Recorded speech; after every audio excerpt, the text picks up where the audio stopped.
Memasuki tahun 2023, Indonesia akan mengalami yang disebut bonus demografi yang besar. Diisi oleh semua generasi muda yang sangat produktif, melek teknologi, memiliki pandangan global. Mereka disebut generasi milenial dan juga generasi Z itu. Mereka selayaknya menjadi agen transformasi atau perubahan bagi Indonesia, guys. Ya, bersama saya Jimmy Untoro dalam satu cerita untuk Indonesia, kita akan berkenalan dengan seorang masih muda juga itu yang memiliki karier sebagai creative manager di Walt Disney, mewakili Southeast Asia, tapi mendadak meninggalkan kariernya di perusahaan tersebut. Siapa sih yang nggak mau bekerja di Walt Disney ya? Dan langsung terjun dalam dunia sosial melalui talenta seninya. Kita langsung berbincang-bincang dengan Mira Hung. Apa kabar Mira? Halo Kak Jimmy, thank you udah diundang. Suatu kehormatan pribadi sebenarnya. Dan apalagi inspiratif banget malah ceritanya Kak Jimmy nih ya. Aku yang malah dapat banyak nih hari ini kayaknya. Iya. Mira, Creative Manager Walt Disney. Semua milenial pasti ingin bekerja di Walt Disney. Saya punya ponakan ya kerja di Walt Disney setahun di Florida. Waduh, pulang rasanya udah sangat kreatif sekali. Dan ini saya langsung ketemu dengan Creative Manager Southeast Asia Walt Disney. Ya. Gimana sih kok bisa sampai di Walt Disney? Kalau ditanya gimana, mungkin ini juga rencana semesta ya, semua kan berjodoh ya. Aku juga sampai hari ini nggak ada trik dan tips khususnya sebenarnya kok. Jadi benar-benar aku lulus dari LaSalle College of the Arts Singapura waktu itu, aku masih kuliah. Terus waktu itu Walt Disney buka magang. I see. Akhirnya aku mendaftar dan aku kepilih. Sebenarnya as simple as that gitu. Nah, abis magang sebenarnya aku balik lagi ke kampus karena program magangnya habis. Jadi aku balik ke kampus. Setelah lulus setengah tahun kemudian, aku sebenarnya kembali ke mereka untuk pamitan. Wow. Waktu itu aku mau pulang ke Indonesia. Oke. Bilang sama bosnya, Roger, udah ya gue pulang gitu. Maksudnya aku pamitan nih sama semua orang yang di sana. Terus mereka bilang, lu ngapain pulang?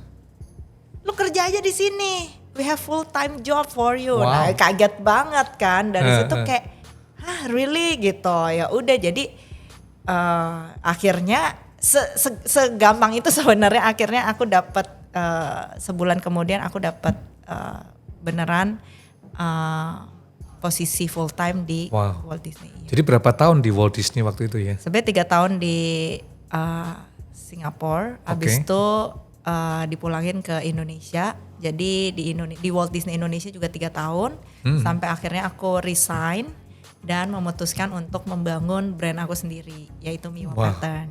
Jadi ngobrol sedikit Walt Disney ya, mungkin teman-teman yang generasi muda ingin bekerja di Walt Disney. What do you do di Walt Disney sebenarnya? Sebenarnya pertama kali masuk tuh nggak langsung jadi manajer, jadi benar-benar baru junior banget. Waktu itu kerjanya di divisi product development. Jadi itu kayak product designer lah istilahnya. Jadi aku yang mendesain botol minumnya, tempat makannya, terus develop with retail partner, client, project-project seperti itu. Tapi bagian merchandise dan produknya. I see. Gitu. Terus seberjalannya waktu ya aku di training banyak sekali tentang branding, tentang retail, tentang marketing, tentang bisnisnya. Nah di situ sebenarnya aku belajar banyak sih. Walaupun I'm just a product designer, tapi kebetulan aku punya bos yang ngeliat aku punya jiwa entrepreneur. Jadi waktu itu dia pernah bilang one day, dia bilang, Mira, you remember ya, lu di sini itu untuk belajar karena one day I'm sure you will become your own boss. Wow. Gitu.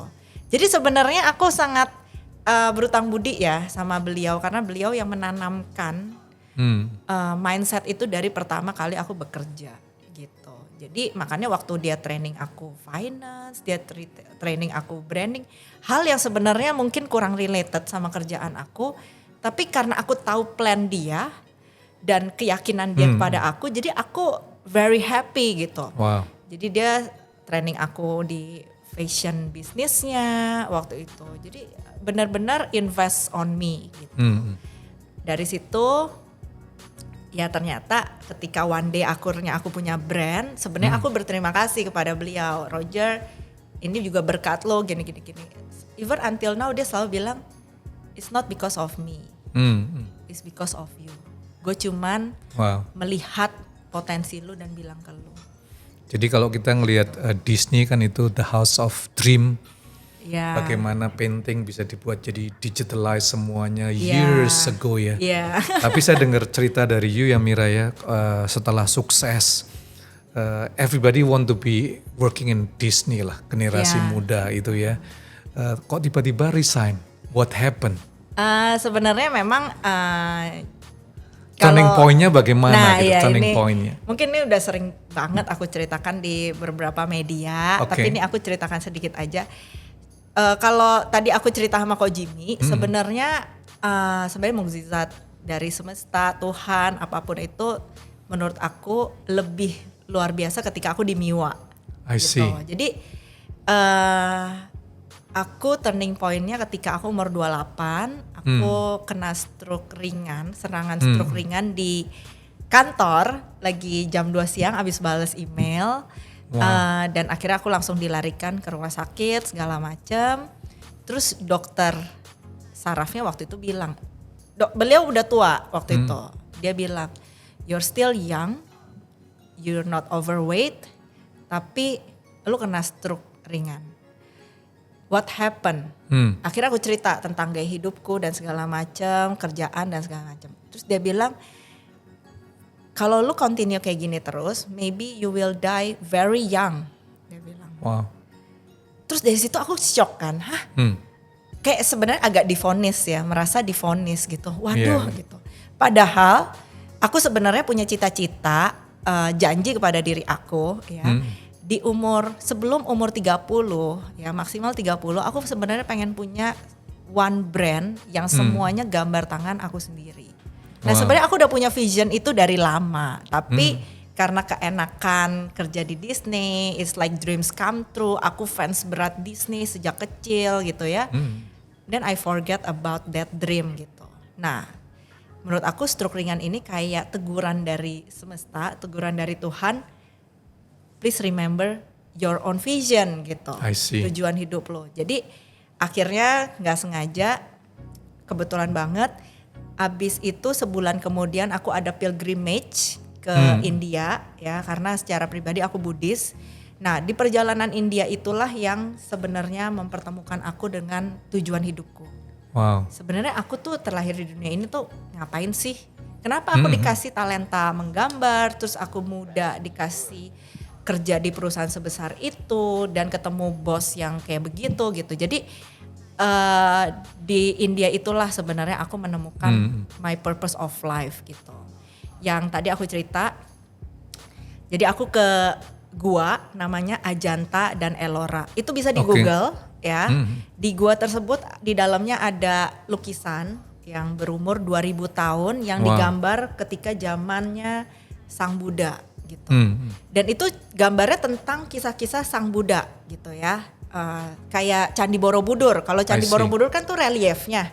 Ini beneran gambarnya. Nah, itu ada di 30 gua namanya Ajanta Ellora. Di India. Di India, dekat Mumbai. Dan itu masih ada sampai hari ini dan termasuk UNESCO punya salah satu keajaiban dunia gitu. Sekarang lagi dipugar oleh UNESCO untuk selama 15 tahun. Jadi mungkin 15 tahun kemudian kita baru bisa ngelihat lagi karena dia akan memugar 30 gua itu. Jadi karena ada beberapa lukisannya yang bopel dan segala macam tuh akan dilukis ulang. Nah, aku melihat lukisan itu terkagum-kagum ya. Dan mendapatkan manfaatnya ya, cerita kebaikannya Sang Buddha dan segala macam. Jadi aku berpikir gitu, aku yang 2000 tahun kemudian melihat gambarnya, aku bisa masih merasakan manfaatnya. Sebenarnya yang gambar di gua itu sama aku kan punya talenta yang sama. Aku bisa loh menjadi orang itu. Tapi kenapa aku sia-siakan kerja di perusahaan yang bahkan tidak memakai talenta menggambarku. Wow.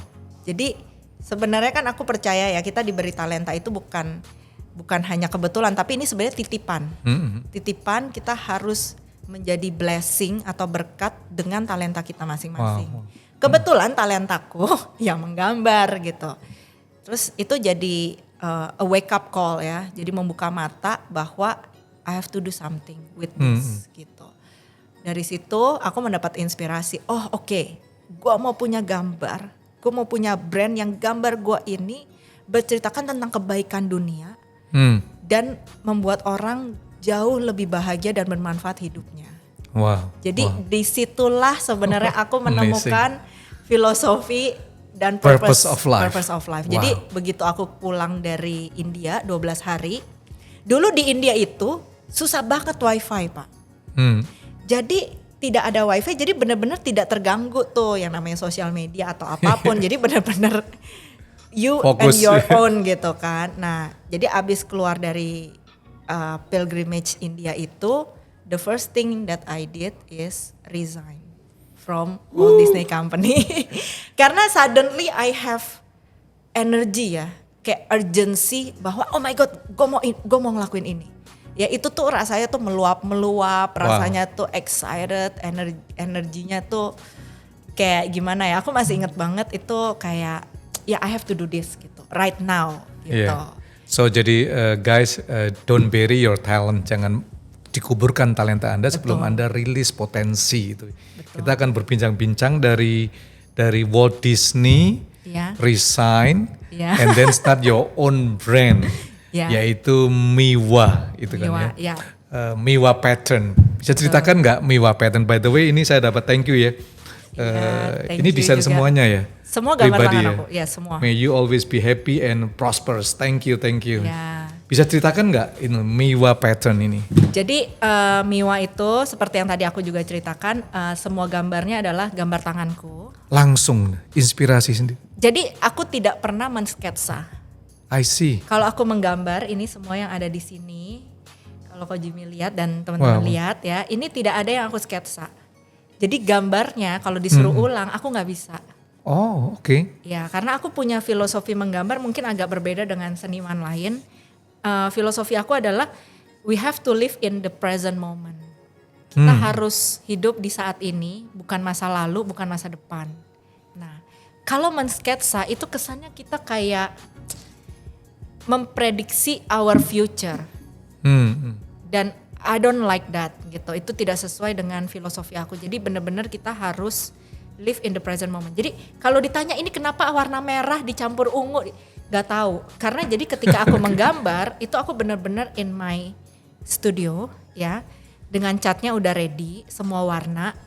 Dan ya udah just go with the flow. Karena menggambar itu sebenarnya pekerjaan hati ya, bukan pekerjaan logika. Yang merah harus dicampur biru supaya bagus. It's not like that. Jadi really flow from your heart, ekspresikan aja apa yang ada di dalam hati lo gitu. Itu filosofi aku menggambar. Jadi ya aku juga sekarang kalau ngelihat gambarku juga kayak oh wow, kok gue bisa ya gambar kayak gini gitu. Jadi amazed. Nah sebelum menggambar sebenarnya aku berdoa dulu. Berdoa kepada semesta bahwa semoga gambar yang akan aku hasilkan ini benar-benar bisa membuat orang lebih bahagia dan bermanfaat bagi orang banyak. Jadi itu benar-benar doa yang aku dapat dari India dan itu aku praktekkan lagi ketika aku menggambar gitu. Dan surprisingly, aku juga percaya ya semua energi itu bisa ditransfer dari gambar ya. Banyak banget fans Miwa selama 6 tahun terakhir ini juga banyak banget yang feedback dan tidak kenal ya, ini kok tidak kenal dan bilang bahwa aduh seneng banget sama Miwa, kalau ngelihat patternnya Miwa tuh entah kenapa happy. Nah walaupun dia tidak tahu nih. Ya bener, very colorful, colorful bener ya. Iya dan maksudnya walaupun dia gak tahu nih filosofi aku tentang happiness dan segala macam, tapi ternyata itu dia rasakan. Dan itu menurut aku sudah priceless banget untuk aku sebagai seniman dan brand ownernya. Jadi kalau saya lihat ini ya Mira, ya. Setiap Miwa ini selalu ada tagline-nya ya. Ada happiness in pattern. Betul. Bisa dijelasin nggak? Ada sebenarnya semua barang Miwa tuh ada doanya, doa supaya pemakainya atau yang melihat tuh bahagia. Sebenarnya as simple as that. Wow.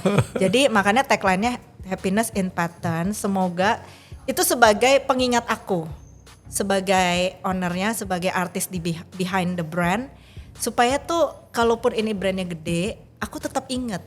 Pertama kali aku bikin Miwa itu is not about the money. Aku nggak pernah kok kayak bikin Miwa. Oke, gue mau tajir. Gue mau kayak melintir ya pakai Miwa ya, sebulan omsetnya harus segini. Aku nggak ada kok. Jadi ini paintingnya dibuat packaging, ada buat tas juga. Betul. Tapi ini sekali produksi berapa banyak? Kita nggak banyak sebenarnya kok. Kita lumayan eksklusif. Digital kan ini langsung? Semua digital print. print. Dan ini bisa 5.000 kali cuci. Wow. Ya semua barangnya, dan ini juga dipakai. Aku udah pakai ini 4 tahun. Ini nggak bisa ke scratch gitu. Wow. Ya mungkin ini kan juga karena kalau produknya pasti aku maunya yang great quality, karena ya ini sebenarnya waktu aku balik lagi di training di Disney gitu.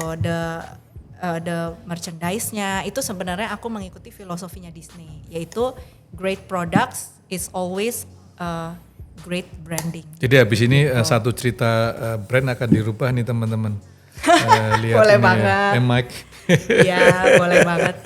Jadi itu sih. Kita akan jalan-jalan sebentar ya dari ke workshopnya Mbak Mira ini. Gimana dia mendapat inspirasi dari semesta, menggambarkan produk-produk, and hope you enjoy. Let's watch the workshop sebentar.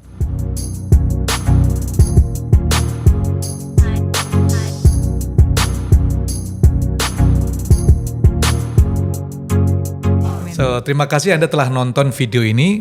So guys, jangan lupa untuk like, comment, dan share, dan juga nyalakan lonceng notifikasi Anda untuk program yang akan datang di dalam Satu Cerita untuk Indonesia.